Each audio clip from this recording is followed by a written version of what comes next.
Welcome. Howdy. Well, now, ain't that handy? That, Pa? Way the road takes a bend in here, runs right by the front door. No, Mr. Clampett, this is your driveway. It goes with the house. Is this thing a high Oh, yes, indeed. It was built by John Barrymore, one of our finest actors. Pretty fair stonemason, too. Hey, Jed! This here is dandy soil. Fine, Granny. We'll commence plowing tomorrow. But this is Beverly Hills. Dirt is dirt. Yes, I know, but why don't we look around inside, eh?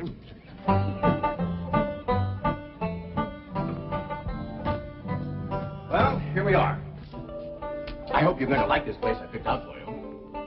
Maybe a trifle larger than what you're used to, but I feel a man with $25 million in my bank should live in a manner that... Come in, this is your home.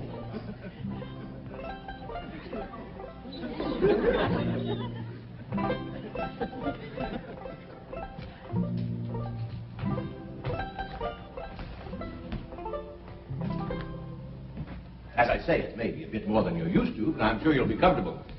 Now, my secretary will be over right away to help you with the hiring of servants or whatever problems you may have. She's a very efficient girl, Miss Hathaway. Jed?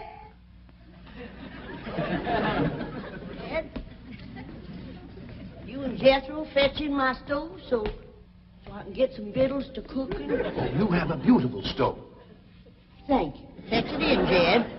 You scare up some wood, Ellie. No, I mean you have a stove already installed in the kitchen. Where's that? I'll show you. Excuse us. Ellie, you go with Granny. She'll still need you to fetch some wood. Sure, Pa.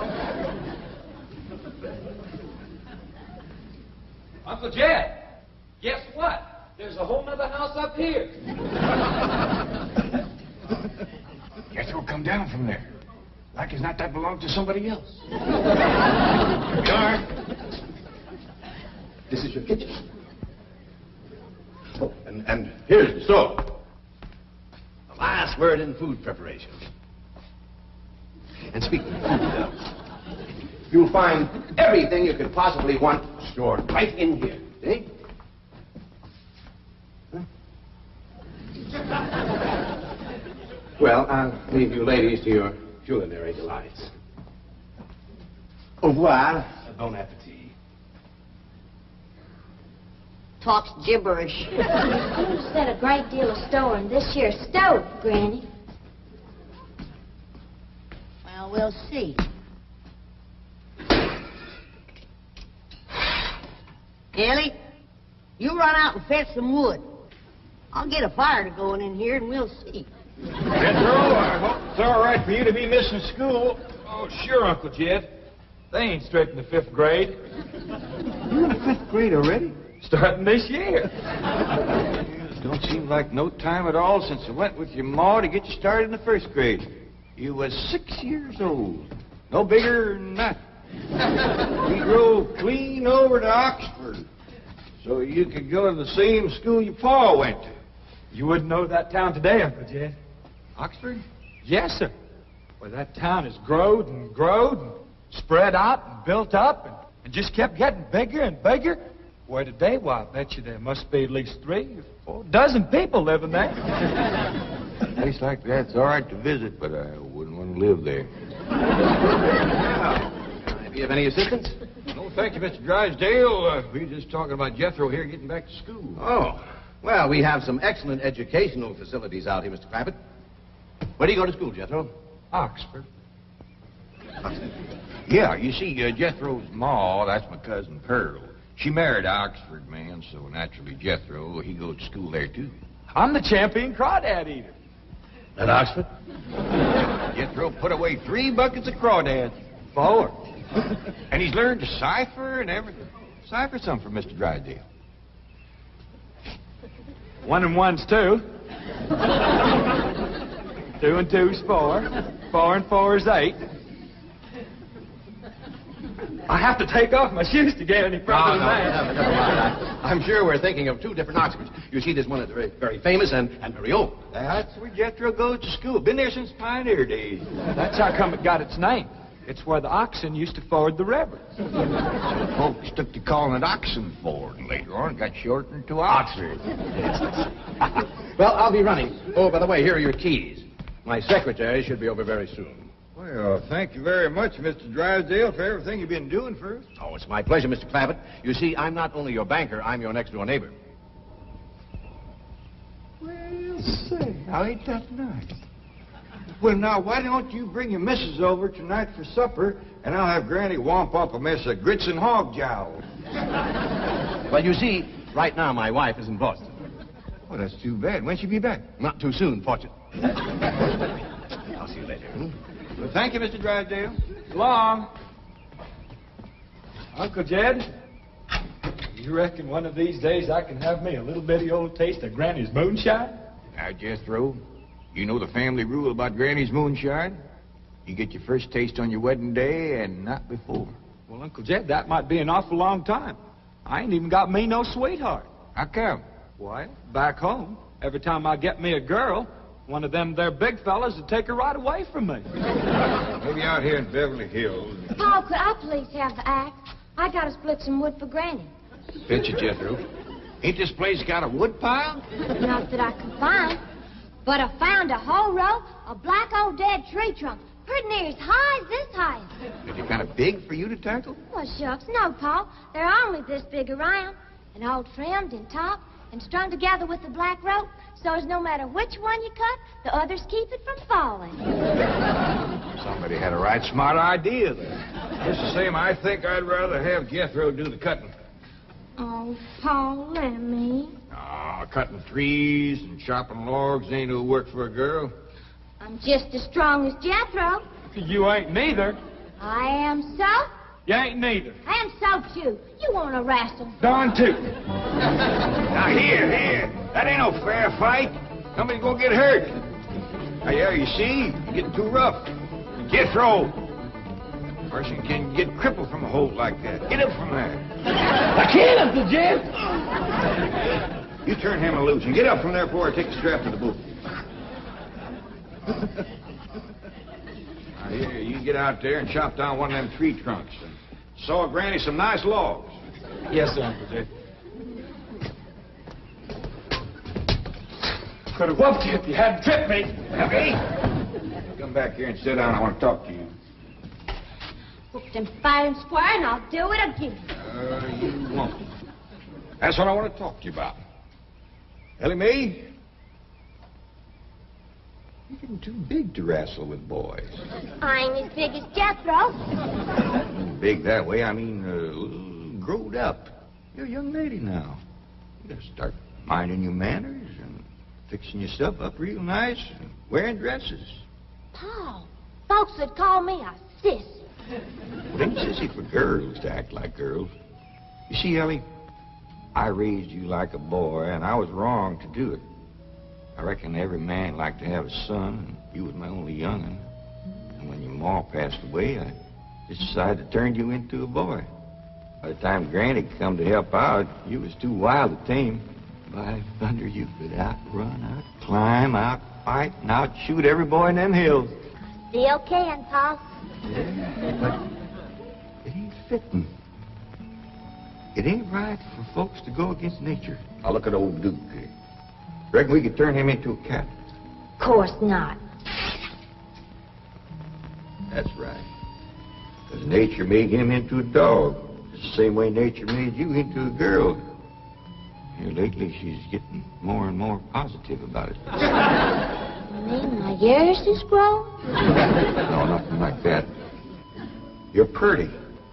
Oh, Paul. I know you don't like it when I say that, but you like it when the young fellas around here come in saying it, and they will. Only they'll probably be using words, fancy words I won't even understand. But Ellie Mae, ain't nobody can ever tell you how pretty you really are, except me. You're the living picture of your mom.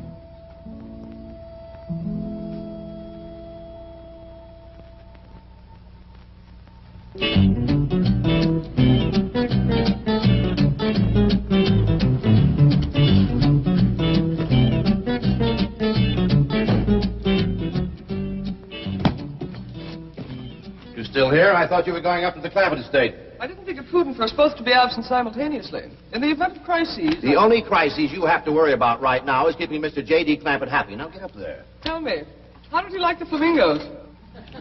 What flamingos? I thought pink flamingos around the swimming pool would add a rather elegant touch. Mr. Clampett is not a man educated to elegance. That will take time. Right now, there are more pressing problems. Of course, getting settled, the servant problem. Well, whatever they are, just get up there and solve them. Now, J.D. Clampett is this bank's largest depositor, and I'm making his satisfaction your responsibility. I accept the mantle of responsibility with which you have cloaked my shoulders. And I shall so conduct myself that if this great financial institution shall last 1,000 years, people will still say, this was their finest hour.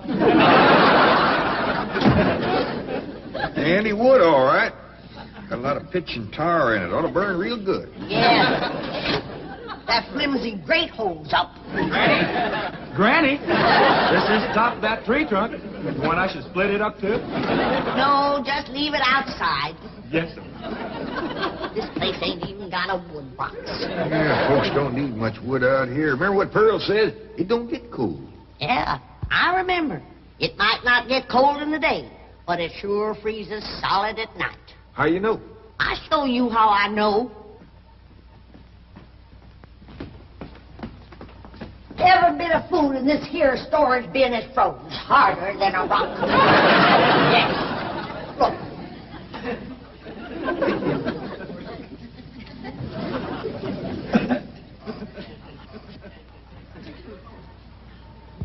Mighty thin-skinned hog.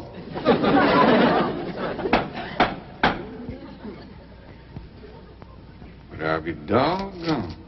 Take me 2 days to thaw out that ham before I can ever cook it.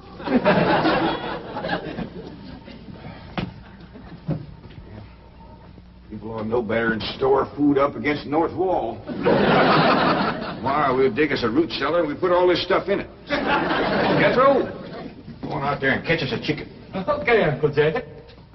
How you know we got chicken? Place this size is bound to have chickens. You know, froze.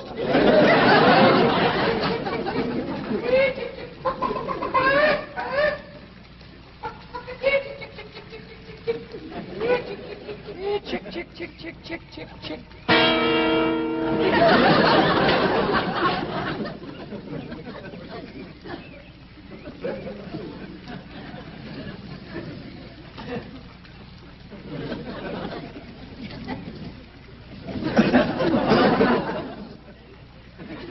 I eat a chicken. Here's that bucket. You want it? You take it, Ellie. See if you can find a creek. I gotta have some water. You know a pump on this place? It ain't even got a well. Uncle Jed, Uncle Jed. Yeah, boy. Did you find a chicken? I found something. I ain't sure if it's a chicken, a goose, a duck, or what. Where is it? I couldn't catch it. That thing can outrun a jackrabbit. There ain't no goose or duck. Must be a chicken. If it is, Ma was right about things growing bigger out here. That thing was this high. A chicken? Ah, Jethro. Honest, it's got legs this long. Gibby's on the drumstick. Drumstick ain't much. Whoever gets that neck is eating from now on. Commences here and runs plumb up to here. You ain't forgot what I said about Granny's jug of liquor. I ain't been to Granny's jug. You have your in for it. Honest, cross my heart. Where'd you see this chicken? Down by the cement pond. Cement pond. Uncle Jed, that pond is the fanciest thing you ever did see. Why, they are steps. So's the cattle can walk right down into it and get a drink. And up at one end, there's a lady standing there made out of rock. And she's a pouring water out of a jar right into that cement pond. Oh. Well, that's how come that big old pink chicken to get away from me. Flew right over the top of that there rock lady, landed in that pond, and swam like an otter. Just flapping them big old pink wings and hollering. What color did you say that chicken was? It's pink. Ain't I told you that stuff would stunt your growth? Miss Granny, I didn't touch a drop. You and me is going to the woodshed. Jethro, you swear to be telling the truth? So help me, Jefferson Davis. You take your hat off when you speak of the president. He ain't president no more. in my kitchen. Now, Jethro, you and me is going back out there and corner that chicken. Granny, you get your fire to going. Ellie Mae, you sweep up out front and keep your eyes open for that Miss Hathaway. I'm counting on her to take you in hand and get you in the right kind of clothes. Come on. Chicken.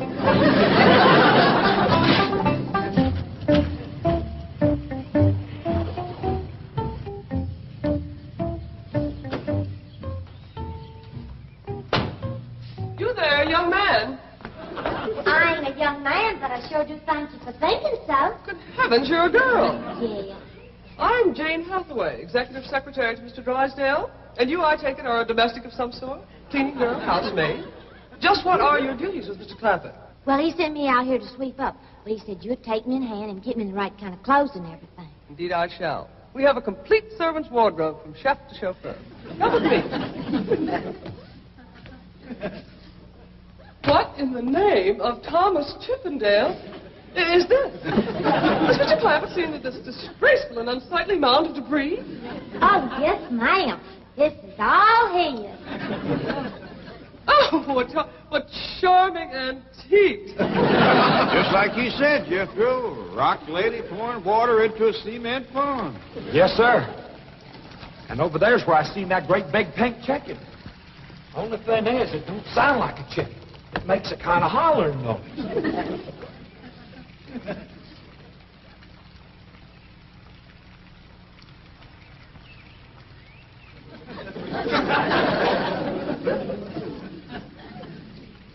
Reckon you'd make a hollering noise, too, if you was to lay an egg like that. Man, oh, man. That's what I call an egg. And you won't have to worry about food now. Wait till she cooks this.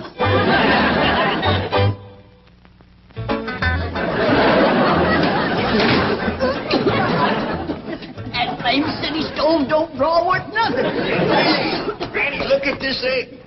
What's all the smoke? Stove don't work. Probably just a stuffed-up flue. Ain't got a flue. Ain't even got a stovepipe. Well, I'll get the shovel and a hoe and rake it out of there. Here, you keep this egg.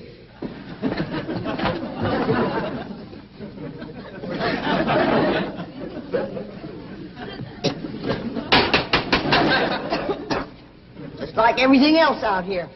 Froze solid.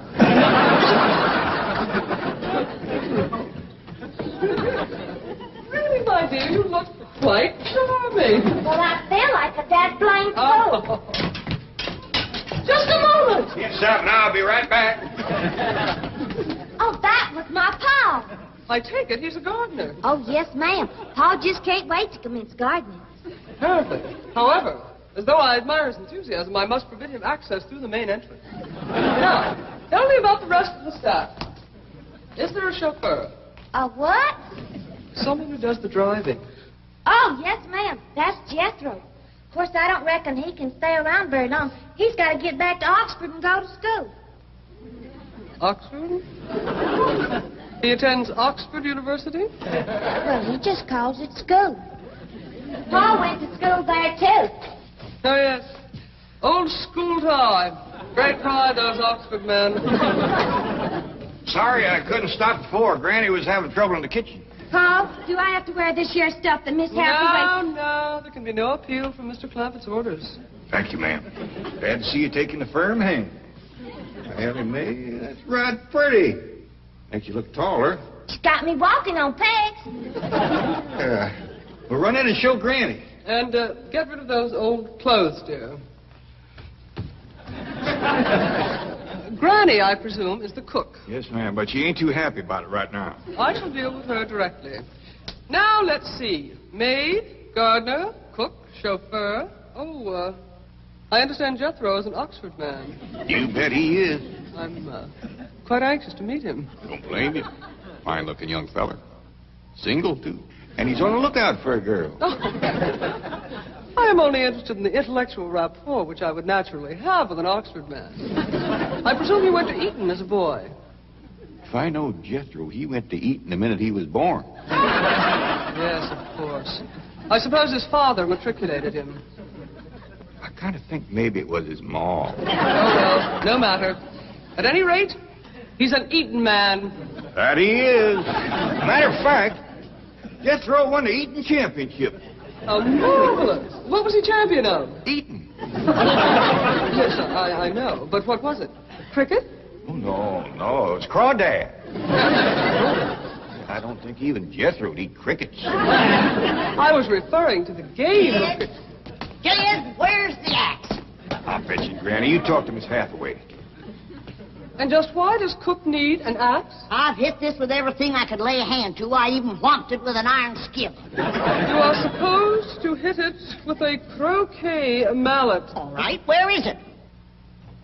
I don't think I'll tell you. There is a time for work and a time for play. Now then, what are we cooking for Mr. Clampett? Well, I don't know what you're cooking him, but if he wants any victuals from me, somebody better shoot a possum. Possum? You got a better idea? But of course, a nice big fluffy souffle. All right. You shoot it and you skin it. You don't even know what a souffle is. What kind of a cook are you?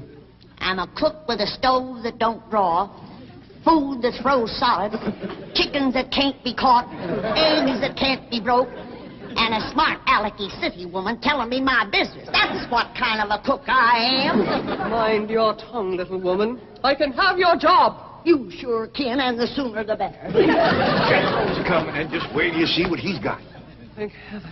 Now I can have an intelligent conversation. Look, Granny, I caught that big chicken. I hope it ain't as tough as its egg. That is a flamingo. Oh, no, ma'am. That's my nephew, Jethro. Jethro, say hello to Miss Hathaway. I didn't mind him. That's the ding dangest chicken you ever did see. You go to school at Oxford? Yes, ma'am. I'm in the 5th grade. Stop bragging and bring that chicken's neck. Ellie Mae! No, stop, you Barbellians. Don't harm one feather of that beautiful bird. I've taken just about as much as I'm going to take from you. Yeah, Granny. Ellie, you get the fire going under the big kettle outdoors. Young lady, where is your maid's uniform? I ain't going away. Oh, yes, you are. No, I ain't. Oh, yes, you are, if I must subdue you forcefully. I wouldn't try that. Tried to tell you. I'll set on her, Ellie. You get the fire to go. Now, here, Granny. Come on, let her up. Get off of her. You are discharged. All of you. That. Fired. I am the most incompetent, insubordinate, belligerent group of domestics it has ever been my misfortune. Hathaway! Chief, you're just in time to help me take disciplinary action. You're fired. I've already told them. Not them, you. These people are the Clampetts. Clampett? Yes, that's right. Now go back to the office and pick up your severance pay. You are through. Now, Mr. Drysdale, hold on a spell. I reckon there's been a kind of a misunderstanding. But this little lady's been a right big help to us. Why, she fit in just like one of the family. Matter of fact, her and me is going out hunting. Ain't that right, Miss Hathaway? Yes, indeed. Yeah. Jethro, you can take that pink chicken back out to the cement pond. We're going out and shoot us a nice, big, fluffy souffle.